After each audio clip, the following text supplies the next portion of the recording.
বাংলাদেশ বিমান বাহিনী 2013 সালে রাশিয়ার তৈরি 24টি ইয়াক-130 অ্যাডভান্স প্রশিক্ষণ এবং লাইট অ্যাটাক যুদ্ধ বিমান। अस्सलाम वालेकुम वीवर, फिर से बहुत ही ज्यादा इंटरेस्टिंग और बहुत ही ज्यादा इंपॉर्टेंट वीडियो शेयर करने वाले।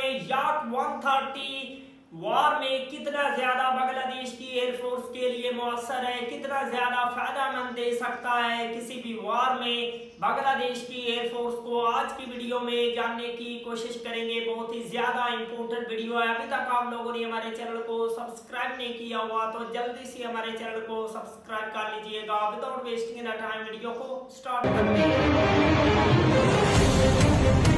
বাংলাদেশ বিমান বাহিনী 2013 সালে রাশিয়ার তৈরি 24টি ইয়াক-130 অ্যাডভান্স প্রশিক্ষণ এবং লাইট অ্যাটাক যুদ্ধ বিমান অর্ডার করে।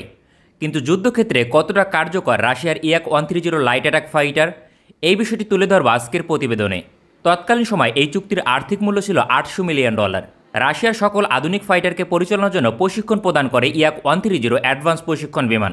বাংলাদেশ বিমান বাহিনীর পরিকল্পনা ছিল রাশিয়া থেকে আধুনিক ফাইটার ক্রয় করবে। এজন্য পাইলট তৈরি করার উদ্দেশ্যে আগাম অ্যাডভান্স প্রশিক্ষণ বিমান অর্ডার করা হয়।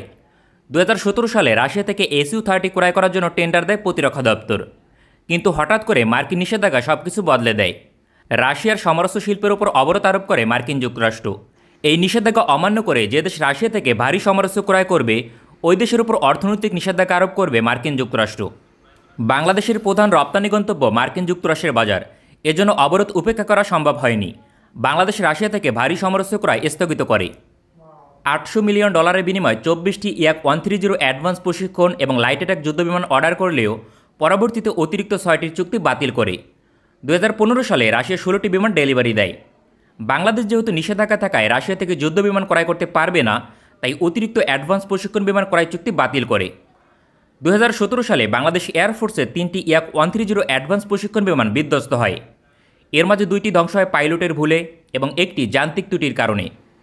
রাশিয়া যান্ত্রিক ত্রুটির ক্ষতিপূরণ হিসেবে অতিরিক্ত একটি ইয়াক-130 বাংলাদেশকে সরবরাহ করবে বা ইতিমধ্যে করেছে। এক্ষেত্রে বাংলাদেশ বিমান বাহিনী বর্তমানে 14টি ইয়াক-130 অ্যাডভান্স প্রশিক্ষণ এবং লাইট অ্যাটাক যুদ্ধ বিমান অপারেট করে। যেহেতু রাশিয়া থেকে আধুনিক ফাইটার ক্রয় করা হবে না, তাই ইয়াক-130 অ্যাডভান্স প্রশিক্ষণ বিমান দিয়ে কার্যকর পাইলট তৈরি করা সম্ভব নয়। এখন বাংলাদেশের অবস্থান থেকে এই বিমানের একমাত্র কাজ যুদ্ধক্ষেত্রে ব্যবহার করা। অ্যাডভান্স প্রশিক্ষণ বিমান হলেও রাশিয়ার তৈরি ইয়াক-130 আধুনিক মিসাইল এবং গোলাবারুদ বহন করতে সক্ষম। ইয়াক-130 ফাইটার সম্পর্কে গুরুত্বপূর্ণ তথ্য। 1990 সালে সোভিয়েত ইউনিয়ন একটি অ্যাডভান্স প্রশিক্ষণ বিমান তৈরির প্রকল্প গ্রহণ করে। 1991 সালে সোভিয়েত ইউনিয়নের পতন হলে প্রকল্পটি বন্ধ হয়নি। রাশিয়া প্রকল্প বাস্তবায়নে কাজ করে। অর্থনৈতিক সংকটে 1993 সালে ইটালির সঙ্গে চুক্তিবদ্ধ হয় রাশিয়া। তবে 1995 সালে প্রকল্প থেকে নিজেকে গুটিয়ে নেয় ইটালি। ততদিনে ইটালি এই বিমানের ডিজাইন পেয়েছে। 1996 সালে প্রথম ফ্লাই করে ইয়াক-130 অ্যাডভান্স প্রশিক্ষণ বিমান।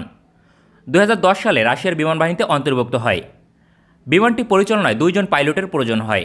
লম্বায় 11.49 মিটার, প্রস্থে 9.84 মিটার এবং উচ্চতায় 4.76 মিটার। খালি অবস্থায় বিমানের ওজন 4600 কেজি এবং সর্বোচ্চ টেক অফের 10,290 কেজি। ইঞ্জিন হিসেবে ইউক্রেনের মোটর কোম্পানির তৈরি AL322 ইঞ্জিন ব্যবহার হয় 2টি। প্রতিটি ইঞ্জিন 24.52 কিলোনিউটন শক্তি উৎপাদন করতে সক্ষম। সর্বোচ্চ গতি ঘন্টায় 1060 কিলোমিটার, অর্থাৎ বাংলাদেশের টেকনাফ থেকে তেঁতুলিয়া পর্যন্ত অতিক্রম করতে 40 মিনিট সময় লাগবে। রেঞ্জ সর্বোচ্চ 2100 কিলোমিটার, তবে কমবাট রেঞ্জ 555 কিলোমিটার পর্যন্ত।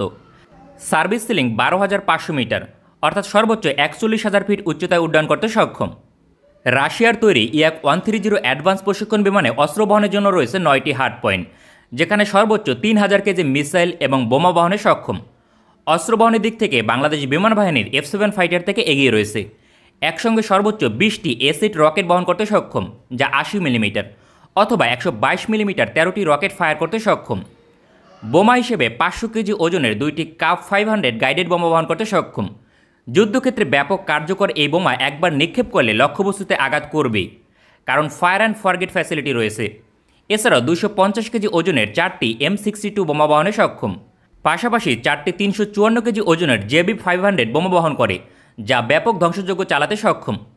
আকাশ থেকে আকাশে হামলার জন্য R-73 air two air missile ব্যবহার হয়, যার রেঞ্জ সর্বোচ্চ 30 কিলোমিটার পর্যন্ত। এছাড়াও মেরিটাইম মিশন এবং প্রতিপক্ষের গুরুত্বপূর্ণ স্থাপনা ধ্বংস।